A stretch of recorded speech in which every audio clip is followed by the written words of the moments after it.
Hi friends. So APRJC గురించి తెలుసుకోవాలి అనుకుంటే ఇక్కడ క్లిక్ హియర్ ఉంది కదా, దీని మీద క్లిక్ చేయండి. క్లిక్ చేయగానే ఒక పీడిఎఫ్ అనేది ఇలా డౌన్లోడ్ అవుతుంది. దీని మీద క్లిక్ చేస్తే ఏపీఆర్జేసీ ఫస్ట్ ఇయర్కి సంబంధించి అడ్మిషన్స్ వివరాలన్నీ ఈ పీడిఎఫ్లో ఇవ్వడం జరిగింది. ఇక్కడ కావాల్సింటే చూసుకోవచ్చు. Salient features of APR junior college అని ఇవ్వడం జరిగింది. మరి ఇక్కడ ఏ ఏ జిల్లాల వారు అప్లై చేసుకోవచ్చు ఈ ఏపీఆర్ జూనియర్ కాలేజ్ తాటిపూడి గురించి, మరియు ఇంకా కొన్ని కాలేజ్ పేర్లు ఇక్కడ ఇవ్వడం జరిగింది. మీరు కావాల్సింటే మీ డిస్టిక్లో ఏ కాలేజ్ వస్తాయో మీరు కావాల్సింటే చూసుకోవచ్చు. మరియు ఇక్కడ మైనారిటీ కాలేజెస్ కూడా ఉన్నాయి. మైనారిటీ కాలేజ్లో కూడా అప్లై చేసుకోవచ్చు. Group wise seats availability in APR junior కాలేజ్లో కావాల్సింటే చూసుకోవచ్చు అనమాట. అంటే ఎంపీసీ గ్రూప్లో బాయ్స్కి ఎన్ని సీట్స్ ఉన్నాయి, గర్ల్స్కి ఎన్ని సీట్స్ ఉన్నాయి, ఇక్కడ కాలేజ్ పేరుతో సహా ఇక్కడ ఇవ్వడం జరిగింది. ఇక్కడ గ్రూప్స్ కనుక చూసుకున్నట్టయితే ఎంపీసీ ఉంది, BPC, MEC, CEC, EET, CGT groups ఉన్నాయి. మొత్తం వచ్చేసి ఈ కాలేజ్లో సీట్స్ 30 ఉన్నాయి. ఓవరాల్గా వచ్చేసి 637 సీట్స్ ఉన్నాయి. సో ఇక్కడ ఇచ్చినటువంటి కాలేజెస్ వచ్చేసి మీకు రాయలసీమ రీజియన్కి సంబంధించినటువంటి కాలేజెస్. దాంట్లో కూడా మీరు కావాల్సింటే సీట్స్ చూసుకోవచ్చు. ఎంపీసీ బాయ్స్కి ఎన్ని ఉన్నాయి, గర్ల్స్కి ఎన్ని ఉన్నాయి. ఒకవేళ మెజారిటీ కనుక బాయ్స్ కనుక లేకపోతే ఆ సీట్స్ బాలికలకి ఇవ్వడం జరుగుతుంది. ఒకవేళ ఎలిజిబుల్ గర్ల్స్ కనుక లేకపోతే ఆ సీట్స్ వచ్చేసి బాయ్స్కి ఇవ్వడం జరుగుతుంది. అంటే ఇదే వైస్ వర్స అంటారు. అలాగే group wise seats availability in minority కాలేజెస్లో కూడా చూసుకోవచ్చు. ఫర్ ఎస్సీ మరియు ఎస్టీ క్యాండిడేట్స్ ఓన్లీ. ఈ మైనారిటీ కాలేజెస్లో ఎస్సీ మరియు ఎస్టీ క్యాండిడేట్స్కి కొన్ని సీట్స్ అనేటివి రిజర్వ్ చేయబడి ఉంటాయి. ఆ సీట్స్ కనుక మీరు కావాల్సింటే ఇక్కడ చూసుకోవచ్చు. ఎంపీసీ, బీపీసీ, సిఈసి ఇక్కడ కాలేజ్ పేర్లు ఇవ్వడం జరిగింది. ఆ కాలేజ్లో ఎన్ని సీట్స్ ఉన్నాయి కావాల్సింటే మీరు చూసుకొని అప్లై చేసుకోవచ్చు. ఇక్కడ పర్సంటేజ్ ఆఫ్ రిజర్వేషన్ కూడా సీట్స్లో ఇవ్వడం జరిగింది. మీరు కావాల్సింటే పర్సంటేజెస్ ఇక్కడ చూసుకోవచ్చు. మరియు ఇక్కడ ఎలిజిబిలిటీ కనుక చూసుకున్నట్లయితే candidate must be a resident of India and must have studied in the state of Andhra Pradesh only. అంటే అతను భారతదేశ పౌరుడై ఉండాలి మరియు ఆంధ్రప్రదేశ్లో మాత్రమే చదివి ఉండాలి. All candidates who have studied and qualified in SSC or equivalent qualifying examination during the academic year 2023 and 24 are only eligible for admission. ఎవరైతే ప్రస్తుత అకాడమిక్ ఇయర్లో ఎస్ఎస్సి చదువుతున్నారో వాళ్ళు మాత్రమే ఈ జూనియర్ కాలేజెస్కి అర్హత సాధిస్తారు.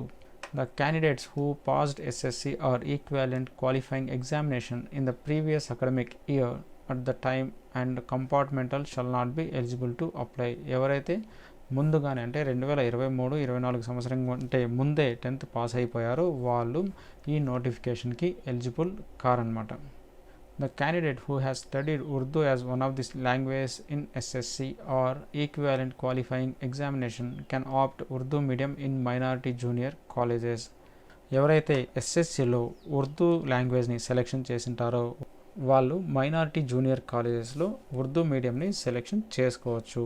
ఇక్కడ గైడ్లైన్స్ ఇవ్వడం జరిగింది అప్లికేషన్ మరియు అడ్మిషన్కి సంబంధించి for minority candidates. The application and admission criteria for minority candidates differ from the general candidates. They need not attend APRJC set for admissions. మనం ఇందాక చెప్పుకున్నాం 5th క్లాస్ కూడా అంతే. మైనారిటీ వాళ్ళు అయితే ఈ సెట్ ఎగ్జామ్ అనేది రాయాల్సిన అవసరం అయితే లేదు. Hence the minority candidates are suggested to see the APRJC minority CET prospectus for guidelines and procedure for application and admission.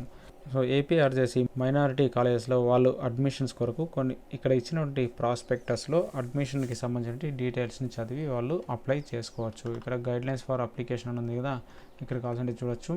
All the candidates applying for general junior colleges and SC మరియు ST candidates applying for minority junior colleges have to attend the APRJC CET for admissions.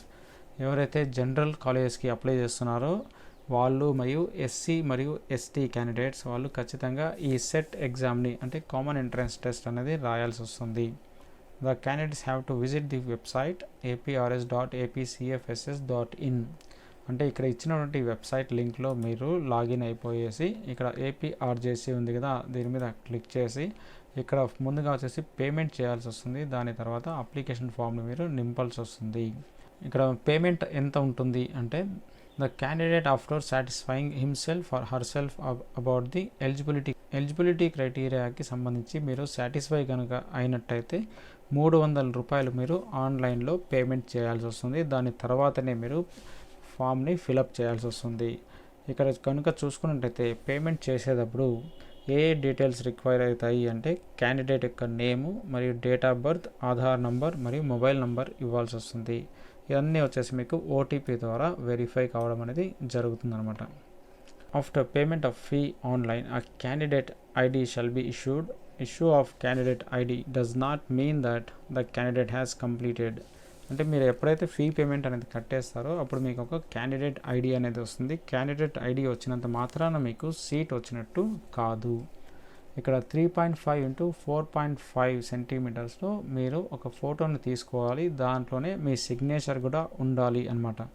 So ఇలా ఫోటోలో సిగ్నేచర్ని మీకు పెట్టడం రాకపోతే ఇక్కడ top right side కార్నర్లో I symbol మీద click చేస్తే ఒక వీడియో లింక్ అయితే వస్తుంది. దాని మీద క్లిక్ చేసి మీరు కావాల్సింటే నేర్చుకొని అప్లై చేసుకోవచ్చు. ఈ ఆన్లైన్ అప్లికేషన్ మీరు సబ్మిట్ చేయాలంటే అప్లికేషన్ ఫామ్ అని ఉంటుంది కదా, దాని మీద క్లిక్ చేసి మీరు లాగిన్ కావాల్సి వస్తుంది. క్యాండిడేట్ ఐడి మరియు డేట్ ఆఫ్ బర్త్ ఎంటర్ చేసి దాని తర్వాతనే మీరు ఫామ్ని ఫిలప్ చేయాల్సి వస్తుంది. మీరు ఫామ్ని ఫిలప్ చేసేటప్పుడు మీరు ఎంచుకోబోయే గ్రూప్కి సంబంధించి ఆప్షన్ని కేర్ఫుల్గా ఇచ్చుకోండి. ఒక్కసారి మీరు గ్రూప్ని సెలెక్షన్ చేసుకొని మీరు సబ్మిట్ చేస్తే మళ్ళీ వాటిని మీరు చేంజ్ చేసుకోలేరు. అలాగే మీరు అప్లై చేసేటప్పుడు మీ క్యాస్ట్ మరియు కేటగిరీకి సంబంధించిన డీటెయిల్స్ తప్పుగా ఇచ్చి మీరు ఒకవేళ సెలెక్ట్ అయిపోతే కనుక ఆ సీట్ అనేది మీకు రాదనమాట. మీరు ఆన్లైన్ అప్లికేషన్ సబ్మిట్ చేసేటప్పుడు ఎటువంటి సర్టిఫికేట్స్ కూడా మీరు ఇవ్వాల్సిన అవసరం అయితే ఉండదు. బట్ వన్స్ మీరు సెలెక్ట్ అయిపోతే కనుక అడ్మిషన్ టైంలో మీరు సర్టిఫికేట్స్ని ఇవ్వాల్సి వస్తుంది. ఎటువంటి తప్పులు లేకుండా మీరు అడ్మిషన్ ఫామ్ని ఫిలప్ చేయాల్సి వస్తుంది. మిస్టేక్స్ కనుక జరిగితే క్యాండిడేటే రెస్పాన్సిబిలిటీ తీసుకోవాల్సి వస్తుంది. ఒకవేళ కొన్నిసార్లు అతని అప్లికేషన్ ఫామ్ని కూడా రిజెక్ట్ చేయడం అనేది జరుగుతుందన్నమాట. క్యాండిడేట్ వచ్చేసి అప్లికేషన్ ఫామ్ని ఆన్లైన్లో నింపేసి మీరు సబ్మిట్ చేసిన తర్వాత దానిని మీరు ఒక రెఫరెన్స్ కొరకు ప్రింట్అవుట్ తీసి మీ దగ్గర పెట్టుకోవచ్చు.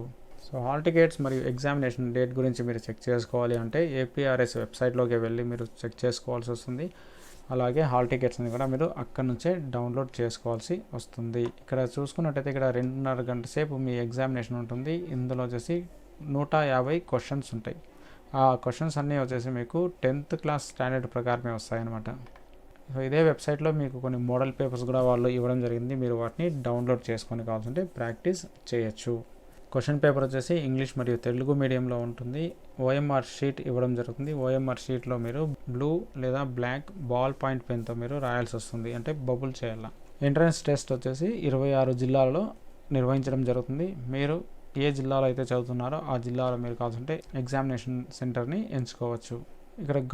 ఇక్కడ గైడ్ లైన్స్ కూడా ఇవ్వడం జరిగింది. కౌన్సిలింగ్ మరియు అడ్మిషన్కి సంబంధించి మీరు కావాల్సింటే ఈ డీటెయిల్స్ అన్ని చదివి అర్థం చేసుకోండి. మీకు ఒకవేళ ఏమైనా క్వశ్చన్స్ ఉంటే మీరు కావాల్సింటే కమెంట్ చేయండి, నేను దానికి ఆన్సర్ ఇవ్వడం అనేది జరుగుతుంది. ఇక్కడ ఫీ మరియు charges payable at the time of admission, అంటే మీరు అడ్మిషన్ తీసుకునేటప్పుడు ఫీ మరియు చార్జెస్ ఏమేమి ఉంటాయో ఇక్కడ కావాల్సింటే మీరు ఇక్కడ చూసి తెలుసుకుందాం. ఈ కాలేజెస్లో వచ్చేసి ఫ్రీ ఎడ్యుకేషన్ ఉంటుందన్నమాట. మరియు అలాగే లాడ్జింగ్ మరియు బోర్డింగ్ కూడా ఫ్రీగానే ఉంటుంది.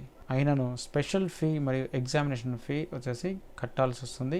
అడ్మిషన్ టైంలో వచ్చేసి 25 రూపీస్ కట్టాల్సి వస్తుంది. అలాగే మెయింటెనెన్స్ ఛార్జెస్ వస్తుంది 1000 రూపాయలు ఫస్ట్ ఇయర్ కొరకు మరియు 1000 రూపాయలు సెకండ్ ఇయర్లో మీరు కట్టాల్సి వస్తుంది అనమాట.